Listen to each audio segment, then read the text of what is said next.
عامر بن فہیرہ ان کا آزاد کردہ غلام تھا، اسے کہا کہ تو روزانہ بکریاں چرا کر غار ثور پہ آنا اور وہاں ہمیں کھانا پینا دے کر پھر شام کو واپس آنا، اور اپنے بیٹے عبداللہ کو جو ابھی بچے تھے لیکن سمجھدار تھے اس کی ڈیوٹی لگا دی کہ تو نے پورا دن محلے میں گھومنا ہے، مکہ میں گھومنا ہے، ہمارے بارے میں جو باتیں ہوں جو تذکرے ہوں تو نے رات کو غار ثور آ کے بتانے ہیں۔ اور عبداللہ بن عریقت یہ کافر تھا، اس کو بطور رہبر کے لیا۔ آپ صلی اللہ علیہ وسلم نے اس پر اعتماد کیا اور اس کو بتلایا کہ 3 دن بعد تو نے غار ثور پر ان 2 اونٹنیوں کو لے کر آنا ہے اور پھر آگے خفیہ راستے سے تو نے ہمیں مدینہ پہنچانا ہے۔ اس کے ساتھ اجرت طے کر لی کہ تجھے ہم اتنی رقم دیں گے۔ اس پر اعتماد تھا، اس وجہ سے اونٹنیاں اس کے حوالے کی خفیہ طور پر، اور یہ ڈیوٹیاں لگا دیں۔ یہ ڈیوٹیاں لگا کر سرکار دو عالم صلی اللہ علیہ وسلم، جیسا کہ گزشتہ جمعے ذکر ہوا، آپ صلی اللہ علیہ وسلم نے اپنے بستر پر علی رضی اللہ تعالی عنہ کو حکم دیا سونے کا، اور خود آپ صلی اللہ علیہ وسلم گھر سے نکلے تو گھر کو چاروں جانب سے کفار نے گھیرا ہوا تھا کہ جیسے ہی آپ صلی اللہ علیہ وسلم نکلیں گے تو ہم ان کو صبح اول وقت میں قتل کر دیں گے۔ ان کو ہجرت کا پتہ نہیں تھا، وہ تو قتل کے ارادے سے جمع ہوئے تھے۔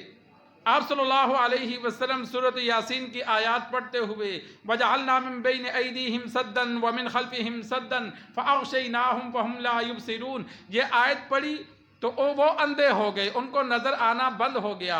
آپ صلی اللہ علیہ وسلم نے مٹی اٹھا کے سب کے سروں میں ڈالی اور ان کے بیچ میں سے نکل گئے۔ ابو بکر رضی اللہ تعالی عنہ کو ملے اور آپ صلی اللہ علیہ وسلم نے ابو بکر رضی اللہ تعالی عنہ کو لے کر سیدھا غار ثور گئے۔ غار ثور کی بلندی تھی اور رات کا وقت تھا۔ آپ صلی اللہ علیہ وسلم کے پاؤں پہ جب زخم لگے تو ابو بکر رضی اللہ تعالی عنہ نے آپ صلی اللہ علیہ وسلم کو کندھوں پہ اٹھا لیا۔ جب غار ثور پہنچے تو ابو بکر رضی اللہ تعالی عنہ نے سرکار دو عالم صلی اللہ علیہ وسلم کو فرمایا رک جاؤ، میں خود پہلے اندر جاتا ہوں، اگر کوئی چیز ہو تو تاکہ مجھے نقصان پہنچے آپ کو نہ پہنچے۔ اندر گئے، غار کو صاف کیا، جہاں جہاں سوراخ تھے کپڑا پھاڑ کر ان سوراخوں کو بند کیا۔ ایک سوراخ رہ گیا جہاں کپڑا نہیں تھا بند کرنے کے لیے تو وہاں اپنے پاؤں کی ایڑی رکھ دی۔ ایڑی رکھ کر بیٹھے تو پھر سرکار دو عالم صلی اللہ علیہ وسلم کو بلایا کہ یا رسول اللہ صلی اللہ علیہ وسلم آپ اندر تشریف لے آئے۔ آپ صلی اللہ علیہ وسلم تمام معاملات میں، جنگی معاملہ ہو، پھر ادب کا معاملہ ہو، پھر سفر کا معاملہ ہو، پھر آزادانہ آپس میں تذکرہ ہو، پھر خفیہ تدبیریں اختیار کرنی ہو، پھر تمام معاملات میں آپ صلی اللہ علیہ وسلم کو اللہ نے مہارت عطا کر رکھی تھی۔ اسی وجہ سے آپ صلی اللہ علیہ وسلم نے کتنا عمدہ پلان بنایا کہ مکہ والے تلاش کریں گے، اگر ہم سفر کریں گے تو پکڑے جائیں گے۔ پہلا یہ سب سے عمدہ انتخاب کیا کہ ہم ایک جگہ چھپ کر بیٹھ جاتے ہیں تاکہ وہ تلاش کرتے رہیں، ہم نہیں ملیں گے۔ مکہ سے مدینے کا 3 دن کا سفر تھا کہ 3 دن وہ کوشش کریں گے دور دراز تک تلاش کر کے، جب وہ بیٹھ جائیں گے کہ اب تو مدینہ پہنچ گئے ہوں گے پھر ہم سفر کریں گے۔ یہ کتنی عمدہ طریقہ آپ صلی اللہ علیہ وسلم نے اختیار کیا۔ کفار مکہ سرکار دو عالم صلی اللہ علیہ وسلم کے دروازے پر موجود تھے، انتظار میں تھے کب نکلتا ہے۔ تو ایک بندے نے دیکھا، اس نے کہا کیا کر رہے ہو؟ اس نے کہا ہم نے مشورہ کیا ہے، سب قبیلے کا ایک ایک بندہ موجود ہے، آپ صلی اللہ علیہ وسلم نکلیں گے تو ان کو قتل کریں گے۔ انہوں نے کہا تمہارا دماغ خراب ہو گیا، وہ تو تمہارے سروں پہ مٹی ڈال کے یہاں سے کب کے چلے گئے ہیں۔ بڑے حیران ہوئے، یہ کیسے ہو سکتا ہے؟ اندر گئے تو دیکھا علی رضی اللہ تعالی عنہ آرام فرما رہے تھے۔ علی رضی اللہ تعالی عنہ نے جن جن کی امانتیں تھیں پورا دن پھر ان کے حوالے کی۔ کفار نے پیچھا کرنا شروع کر دیا، تلاش شروع کر دی۔ سرکار دو عالم صلی اللہ علیہ وسلم کے پیچھے چل پڑے، لیکن اللہ تبارک و تعالیٰ کا قدرت کا نظام تھا، آپ صلی اللہ علیہ وسلم کو پورے مکہ کے چاروں جانب تلاش کیا، نہ ڈھونڈ سکے، غار ثور تک آ گئے۔ ابو بکر رضی اللہ تعالی عنہ غمگین ہو گئے کہ اب اگر یہ نیچے دیکھیں گے، کوئی بیٹھ کر دیکھے گا تو ہم نظر آ جائیں گے۔ سرکار دو عالم صلی اللہ علیہ وسلم نے فرمایا لا تحزن ان اللہ معنا، اے ابو بکر غم نہ کر، اللہ ہمارے ساتھ ہے۔ خوف اپنا ہوتا ہے، غم دوسرے کا ہوتا ہے۔ موسیٰ علیہ السلام نے جب عصا پھینکا تو اللہ تبارک و تعالیٰ نے فرمایا یا موسیٰ لا تخف، اے موسیٰ ڈر نہ۔ انسان خود ڈرے تو اسے خوف کہتے ہیں، دوسرے کی فکر ہو تو اسے غم کہتے ہیں۔ ابو بکر رضی اللہ تعالی عنہ کو اپنی فکر نہیں تھی، ان کو سرکار دو عالم صلی اللہ علیہ وسلم کی فکر تھی۔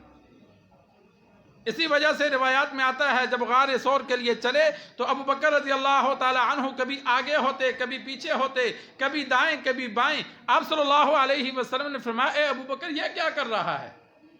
ابو بکر رضی اللہ تعالی عنہ نے عرض کی یا رسول اللہ صلی اللہ علیہ وسلم، مجھے جدھر سے خطرہ محسوس ہوتا ہے کہ کہیں ادھر سے دشمن تیر نہ مار دے، میں اس جانب ہو جاتا ہوں تاکہ مجھے لگے آپ کی جان محفوظ رہے۔ میں اس لیے کبھی آگے کبھی پیچھے، کبھی دائیں کبھی بائیں ہو جاتا ہوں۔ اللہ تبارک و تعالیٰ نے حفاظت کرنی تھی۔ جیسے ہی آپ صلی اللہ علیہ وسلم غار ثور میں داخل ہوئے، دروازے پر اللہ تبارک و تعالیٰ نے بڑا درخت اگا دیا، بڑا درخت، اور بعض روایات میں ہے کہ درخت دور تھا، آپ صلی اللہ علیہ وسلم نے اسے حکم دیا تو وہ دروازے پہ آ گیا۔ یہ آپ صلی اللہ علیہ وسلم کا معجزہ ہے۔ مدینہ میں کئی بار ایسا ہوا، آپ صلی اللہ علیہ وسلم قضاء حاجت کے لیے جاتے تو جب دیکھتے کہ چھپنے کی جگہ نہیں، تو ایک مرتبہ آپ صلی اللہ علیہ وسلم نے جب دیکھا کہ قضاء حاجت کرنی ہے لیکن چھپنے کی جگہ نہیں ہے، آپ صلی اللہ علیہ وسلم نے ایک درخت کو پکڑا اور حکم دیا کہ میرے ساتھ چل، اس کو پکڑ کر لے آئے، پھر جا کر دوسرے کو پکڑا، حکم دیا میرے ساتھ چل، اس کو پکڑ کر لے آئے، دونوں کا ایسے جھنڈ بنایا اور وہاں بیٹھ کر قضاء حاجت کی، اور جب فارغ ہوئے پھر آپ صلی اللہ علیہ وسلم نے دونوں درختوں کو حکم دیا اپنی جگہ پہ چلے جاؤ، دونوں اپنی جگہ پہ چلے گئے تھے۔ تو آپ صلی اللہ علیہ وسلم نے حکم دیا تو درخت بڑا درخت تھا، اس پر کبوتر نے آ کر، کبوتری نے اپنا گھونسلہ بنایا، انڈے دیے، مکڑی کو حکم دیا گیا، مکڑی نے پورے دیوار جو غار کا سوراخ تھا، دروازہ تھا، اس پہ جالا بن دیا۔ یہ ایک لمحے میں اللہ کے حکم سے سارا کام ہوا، کیونکہ اسی دن کفار مکہ وہاں پہنچے۔ صبح آپ صلی اللہ علیہ وسلم غار ثور پہنچے تو دوپہر کو کفار پہنچ گئے، تو ان کے آنے سے پہلے اللہ نے یہ سارا انتظام کیا۔ تو کفار نے جب مکڑی کے جالا دیکھا، بڑا درخت اور گنا درخت اور کبوتری کے انڈے دیکھے، تو انہوں نے کہا نہیں، اگر اندر گئے ہوتے تو یہ جالا ٹوٹ جاتا۔ ایک بندہ پیشاب کرنے بیٹھا، ابو بکر رضی اللہ تعالی عنہ بڑے پریشان ہوئے۔ آپ صلی اللہ علیہ وسلم نے فرمایا غم نہ کر، اگر اللہ نے ان کو اندھا کر دیا ہے، ہم ان کو نظر نہیں آتے، اگر نظر آتے تو یہ ہماری طرف منہ کر کے پیشاب نہ کرتا۔